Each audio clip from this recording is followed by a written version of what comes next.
In January of 2021, Saudi Arabia's Crown Prince Mohammed bin Salman announced a project that sounded unrealistic. The prince said in his presentation that he's building a city in the middle of the desert whose width would be 200 meters and the length would be 170 kilometers, and the total height of the city would be 500 meters. Also, there would be no roads and cars in the city, and everything you need would be within a 5-minute walk. Saudi also claimed that the city would be 100% carbon emission free. After seeing the renders of the city, this seems like a game of metaverse. Many people doubted that this project can be implemented in real life or not. But recently, drone footage of the construction shocked people.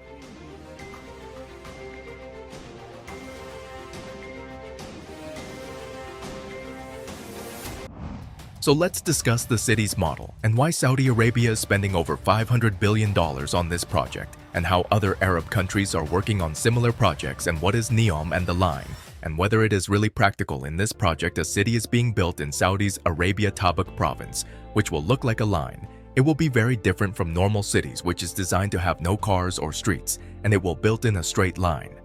So in this big city without cars or transportation, how can one travel?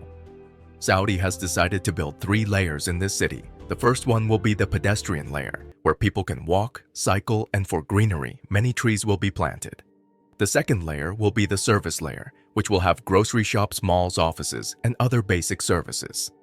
The third layer will be the transit layer. For this layer, Saudi claims that a bullet train or hyperloop would be made to make transit fast. One can travel from one end to the other end in just 20 minutes. Saudi Arabia's Crown Prince also announced that the line city labor and taxation laws will be different from Saudi Arabian laws. This is done because Saudi wants to bring international talent so it can compete with other countries. The line can be accessed by major cities around the world via a 6-hour flight.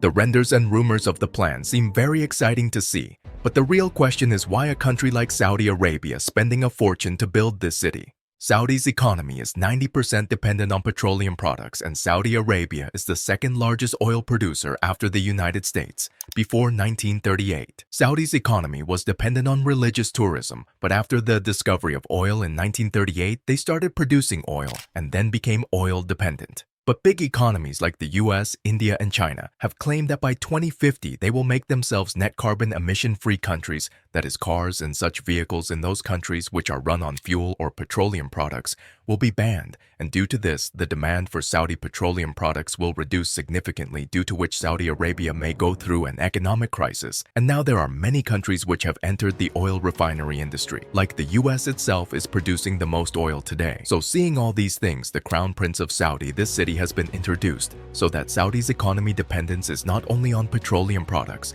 So is Saudi Arabia really going to get any profit from the city? Because by the time the city is completed, Saudi Arabia can spend up to $1.4 trillion, which is equivalent to Saudi Arabia's whole economy. So let's discuss how Saudi Arabia will earn through this city. As I told in the starting of the video, that Saudi Arabia is going to keep the legal and taxation laws of this city different from the existing laws, so that the world's top talent can be called in Saudi Arabia. More research facilities can be set up, so that Saudi Arabia becomes a science-based economy, and at the same time it will also attract tourism, which will eventually shift the dependency of Saudi's economy from petroleum products to science and tourism.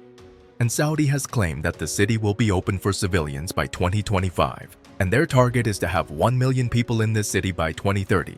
And by the year 2045, Saudi's target is to settle 9 million people in the city. So is this city really practical, or will Line City also prove to be a failure like Jeddah Tower and Dubai Creek? The Line City marketing has been done on a very large level, and there are more than 50 million views on their YouTube trailer. And one of the biggest challenges that Saudi Arabia will have to face here is to complete the construction of this city without harming the nature. This is going to be a very tough task because this area is surrounded by mountains. So, what do you think? Let us know in the comments below. Thank you for watching our videos. We will see you in the next one.